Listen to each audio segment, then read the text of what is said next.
Yeah. Well, folks, it's beginning to get that winter season up in the mountains here. We're over 9,000 feet in Colorado, and you can see some snow behind me at the beginning of November. This really starts our season of the long winter, I call it, because it can keep snowing through May. And that creates a lot of its own challenges, getting places, having to get groceries and do errands. So this year I'm trying something different to cut back and to be more self-sustainable at home, and that is involving some meal prep. I'm trying out several new methods to preserve food, dehydrating food, freeze drying food, meal prep. I'm trying out a lot of different tools as well. But I'm going to show you one today that I'm really excited about. I'm going to take you into the kitchen and show you how I've gotten ahead already this season with some of the food prep.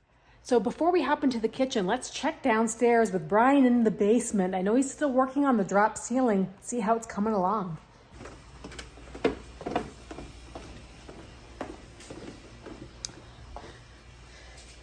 Oh, there's Brian on the ladder. Trying to figure stuff out. Yeah, so right now it's still the drop ceiling gridding. Yes. Yeah. This is a big project. It's been taking several weekends, but it's a lot of measuring and a lot of cutting. Yes, a lot of trying to figure out exactly where the first square goes. So I've never done this before, so it's a lot of trial and error. Yeah. See how it works. Now I got all the hooks installed. Okay. I had some of these, but then I transitioned to these little lag screw type. Okay. With just a wire. So these are way cheaper. These are $34 for 6 of them. Oh man. Yeah. So but it made the initial putting them up easy. So. Okay. All right. It's a lot more measuring and a lot more cutting. Exactly.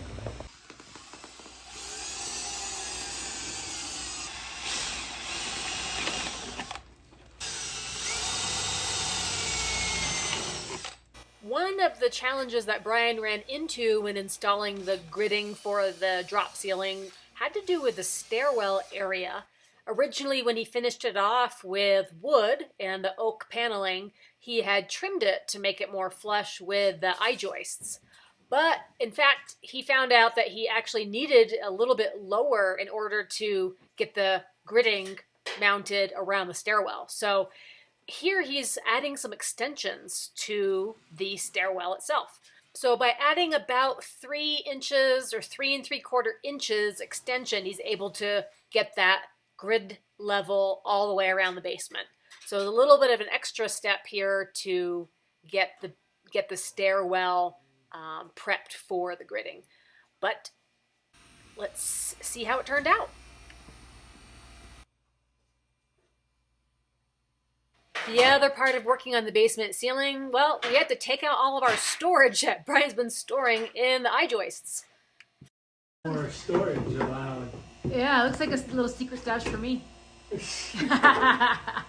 trying to steal my wood. Careful. Oh, God.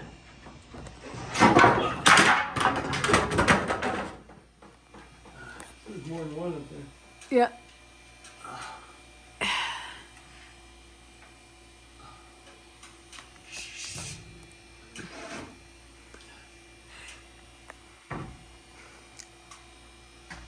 What is that, a piece of siding, just in case?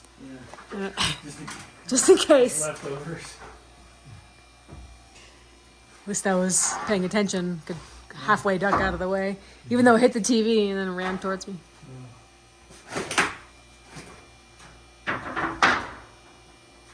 Well, Brian's making progress on the drop ceiling gridding. Yeah. It's a long job. It is. So you went around the stairwell here. So I had to put extensions on, coming down like 3 inches. Yeah. And I got my lip on there, so Yep. not pretty good.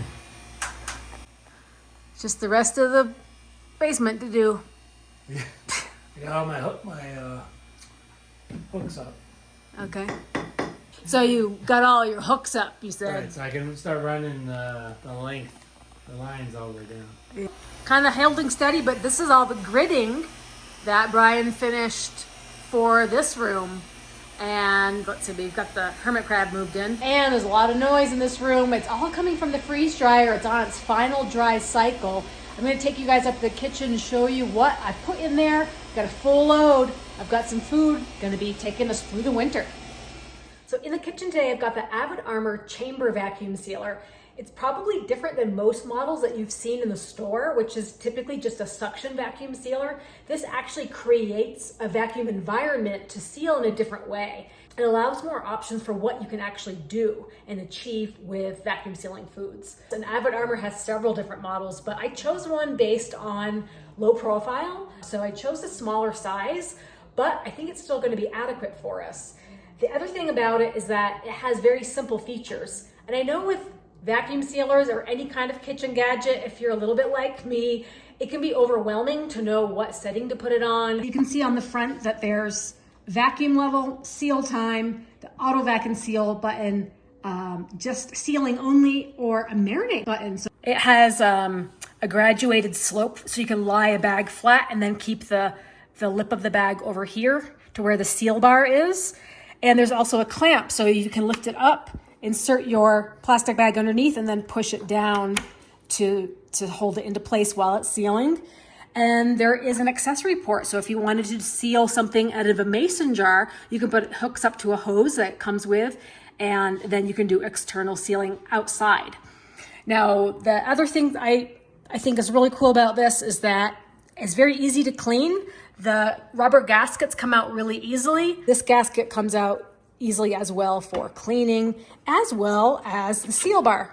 Pretty solid construction and a nice tempered glass lid here so you can see the process as you're vacuuming, and we'll check that out later. So my goals for vacuum sealing are related to freeze drying and putting up food, especially soups and stews. And I know that with traditional suction sealers that they don't really perform well on soups and stews or liquids of any sort. Now, the other thing I hope to use it for is vacuum sealing jars. So in my practice with dehydrating foods, I'm not freeze drying everything. So there might be foods that I want to keep in the cupboard, but also keep them really fresh. And mason jars are the perfect thing. So what I have here are fried onions. So a lot of people use this in casserole recipes or soups or adding it to salads, but it's a high fat food which is prone to going rancid more quickly. So what I'm going to do is vacuum seal it to reduce that and keep it fresh longer. So we're going to try this out first with the vacuum accessory port. It comes with your accessory tube. Just you're putting it into the opening there.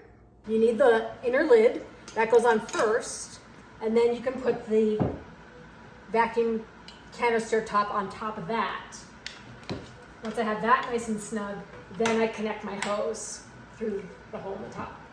Now to get it going, you press the auto seal button for 2 seconds.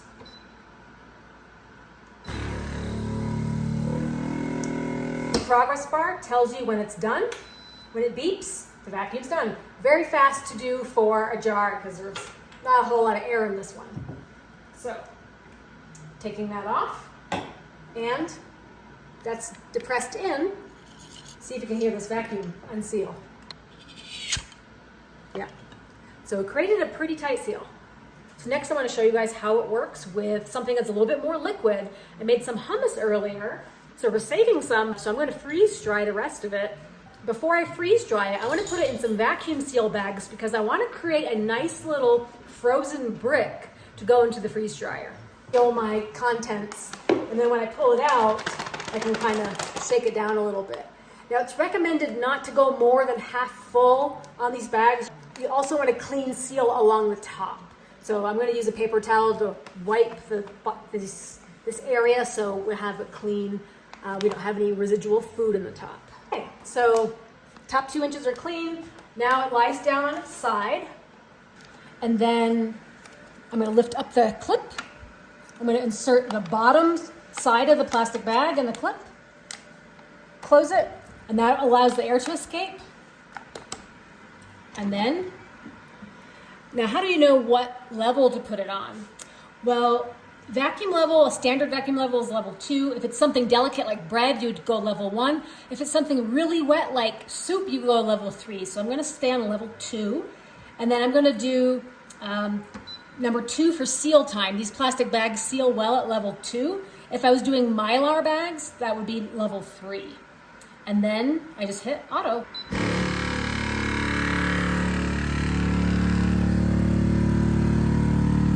See some movement of the food expanding for sure. And then the progress bar lets you know how far you have to go. There was a lot of air in this product, so I think that's what's happening here.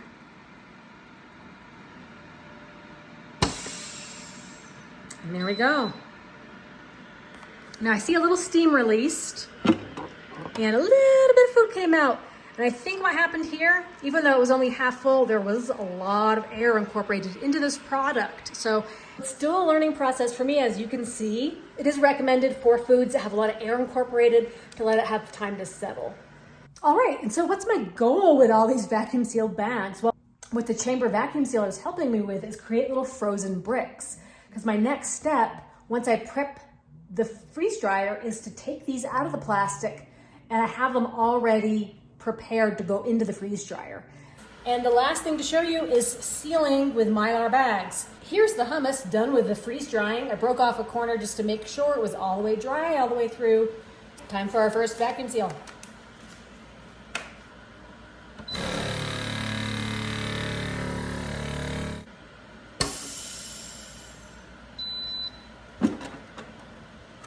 Okay, and that's how it looks when it comes out. It's nice and tightly packed. So your dry goods will definitely be like a brick. So from the grocery store to the blender to the freezer, the freeze dryer, and then finally the vacuum sealer, this is what you call long-term food storage. This can be good for 10 to 20 years, vacuum sealed in Mylar. So that's the ultimate food preparation, but have a feeling I'll be eating this soon. In the meantime, if you're curious about learning more about chamber vacuum sealers, feel free to go to the Avid Armor website. I'm going to put that link in the video description, as well as an affiliate code that will allow you to get 10% off your first order. So it's a Colorado Mountain exclusive code that you guys can use. It can help you get a discount.